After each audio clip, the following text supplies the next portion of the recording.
Hi everyone welcome back. ನೀವು ನೋಡ್ತಾ ಇದ್ದೀರಾ ಸ್ಟೂಡೆಂಟ್ ಸೊಲ್ಯೂಷನ್ ಯೂಟ್ಯೂಬ್ ಚಾನಲ್. ಶಿಕ್ಷಕರ ನೇಮಕಾತಿ ಕುರಿತು ಶಿಕ್ಷಣ ಸಚಿವರು H K non H K recruitment K P S recruitment ಎಲ್ಲ ರೀತಿ ಎಷ್ಟು ಸ್ಟಾರ್ಟೇಜ್ ಇದೆ ಎಲ್ಲ ರೀತಿ ಸಂಪೂರ್ಣ ಮಾಹಿತಿಯನ್ನು ಕೊಟ್ಟಿದ್ರು. ಅದನ್ನು ಕ್ಲಾರಿಟಿ ಕೊಡ್ತೀನಿ.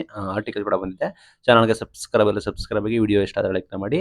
ಪ್ರೈಮರಿ ಮತ್ತು ಸೆಕೆಂಡರಿ ಎಜುಕೇಷನ್ ಮಿನಿಸ್ಟರ್ ಆದ ಮಧು ಬಂಗಾರಪ್ಪ ಅವರು ಹೇಳಿದ್ದಾರೆ, ಅರೌಂಡ್ ನಿಮಗೆ 51,000ಕ್ಕೂ ಹೆಚ್ಚು ಶಿಕ್ಷಕರ ನೇಮಕಾತಿ ಬಂದ್ಬಿಟ್ಟು ಶಾರ್ಟೇಜ್ ಇದೆ.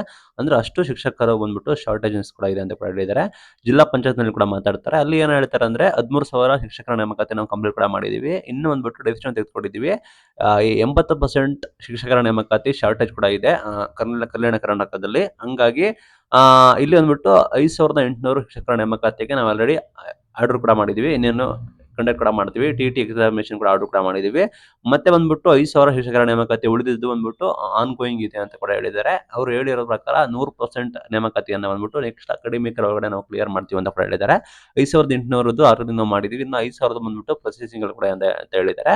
ಅಂಡ್ 100 ಸ್ಕೂಲ್ಗಳನ್ನು ಎಸ್ಟಾಬ್ಲಿಷನ್ ಮಾಡೋದಕ್ಕೆ ತಯಾರಿ ಕೂಡ ಮಾಡ್ಕೊಳ್ತಿದ್ದೀವಿ. 200 ಸ್ಕೂಲ್ ಬಂದ್ಬಿಟ್ಟು KKRDB ಕಲ್ಯಾಣ ಕರ್ನಾಟಕ ರೀಜನ್ ಕಡೆಯಿಂದ ಟೋಟಲ್ ಬಂದ್ಬಿಟ್ಟು 300 ನಿಮಗೆ KPS ಶಾಲೆಗಳನ್ನ, ಕರ್ನಾಟಕ ಪಬ್ಲಿಕ್ ಸ್ಕೂಲ್ ಶಾಲೆಗಳನ್ನ ನಾವು ಮಾಡ್ತಾ ಇದೀವಿ ಅಂತ ಕೂಡ ಹೇಳಿದ್ದಾರೆ.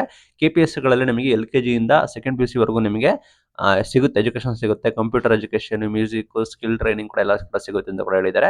ಕ್ವಾಲಿಟಿ ಎಜುಕೇಶನ್ ನಾವು ಮಾಡ್ತಾ ಇದೀವಿ ಅಂತ ಕೂಡ ಹೇಳಿದ್ದಾರೆ. ಇಲ್ಲಿ ಅವರು ಪ್ರತಿ ಇದ್ರಲ್ಲಿ ಹೇಳ್ಕೊ ಬರ್ತಾ ಇದ್ದಾರೆ, ಜನವರಿಗೆ ಕರಿತೀವಿ ಅಂತ.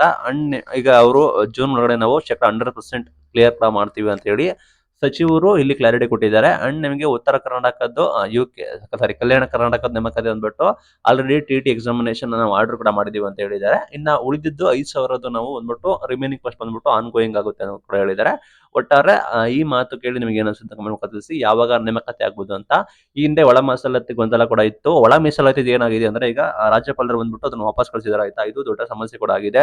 ನಂತರ ಈಗ ಏನು ಇಶ್ಯೂಸ್ ಮಾಡ್ತಾರೋ ಏನು ಎತ್ತ ಅಂತ ಹೇಳಿ ನೋಡೋಣ. ಇನ್ನು ಡಿಲೇ ಕೂಡ ಆಗುತ್ತೋ ಏನು, ಅದು ಕೂಡ ಮೇನ್. ಇನ್ನ ಕೋರ್ಟ್ ಅಲ್ಲಿ ಕೂಡ ಇದೆ. ಪ್ಲಸ್ ಈ ಕಡೆ ರಾಜ್ಯಪಾಲರು ಕೂಡ ಇದನ್ನ ವಾಪಸ್ ಕಳಿಸಿದ್ದಾರೆ ವಿಧೇಯಕನ.